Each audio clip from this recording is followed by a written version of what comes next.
I'm a royal fangirl. Aren't we all? Welcome to Royal Roundtable. I'm Page Six Style Editor Alana. And I'm Page Six Style's resident royal style expert, Kristen, in for the other Kristen. Kristen, thank you so much for joining us today for this very important episode of Royal Roundtable. It's the end of the modern Elizabethan era. Her Majesty Queen Elizabeth II died on September 8th at the age of 96, bringing the longest reign in British history, 70 years, to a close. Over the course of her many decades on the throne, the Queen embodied dignity and diplomacy not only with her work, but also with her wardrobe. While nothing besides her choice of outfit colors was ever shocking, it's hard to think of a public figure more steady when it comes to their own personal style. We thought it would be a great idea to take a look back at some of her most memorable looks, but there were so many, it was really hard to narrow them down. So we figured it was only fitting to start where it basically all began, with her 1947 wedding dress when she married Prince Philip. So something that I personally really love about this dress is it's kind of rare these days to see royal brides go for embellishments on their gown. We didn't see it with Meghan, we didn't see it with Kate. The embellishments on the skirt are just so beautiful. So one thing about her gown that I found wild is she didn't try it on, the finished piece, until her wedding day. That is a leap of faith if ever I heard of one. Next up, we're going to take a look at what she wore for her coronation in 1953. This gown is an example of the Queen's signature diplomatic dressing. It was embroidered with the floral emblems of Great Britain and the Commonwealth, including English roses, Scottish thistles, Irish shamrocks, and Australian wattles. We can see how this influenced Meghan Markle when she got married in 2018, because she very similarly wove a lot of the florals into her own wedding veil. The next gown we're going to take a look at is the one she wore to the premiere of Lawrence of Arabia in 1962. Another Norman Hartnell original, and it's a sleeveless taffeta gown that's encrusted with diamante, and it has a geometric checked bodice. But one thing we both love is that Princess Beatrice wore this dress to her wedding. Beatrice actually put her own spin on this piece, sort of make it more contemporary. I thought she looked gorgeous, and again, like, bling on a wedding dress, subtle bling, we should say, yes, but bling nonetheless.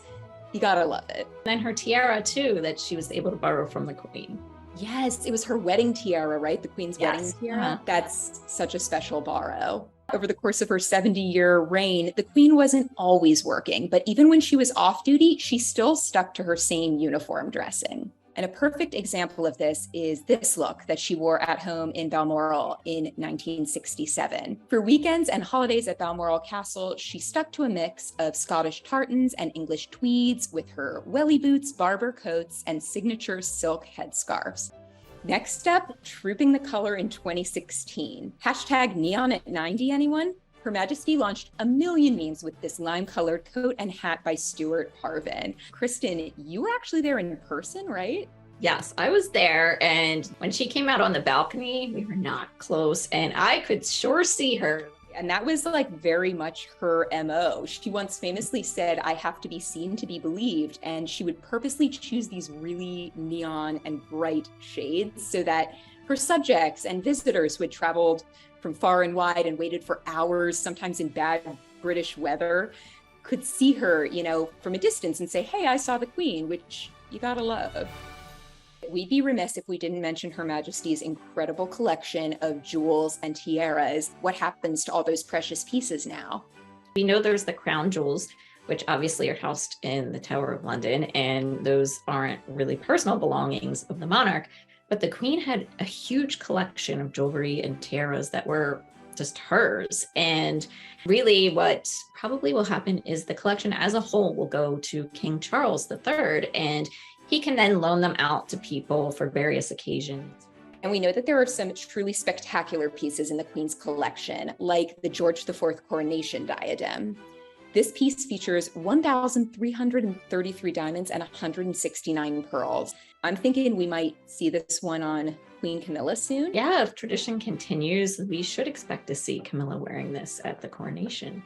It's a beautiful piece. So there's also the Cullinan III and IV brooch. This is perhaps the most jaw-dropping piece of jewelry the Queen owned, and jewelry lover Queen Mary, the Queen's grandmother, had it created out of two of the quote-unquote smaller diamonds from the largest diamond in history. But just as the Queen always felt the most at home when she was, well, at home, she really preferred subtler pieces of jewelry for day to day, like her signature triple strand pearl necklace and Queen Mary's button earrings, which are so iconic that the palace sells replicas in its gift shop. And just as and I'm wearing a replica. I just realized. Oh my God. I'm wearing gift shop earrings right now. So wait, that's so funny. I'm a royal fangirl. Oh, aren't we all? We obviously could only touch the surface of Queen Elizabeth's many amazing looks and jewels, but we want to know, which looks are your favorites? Drop them in the comments. We'd love to know.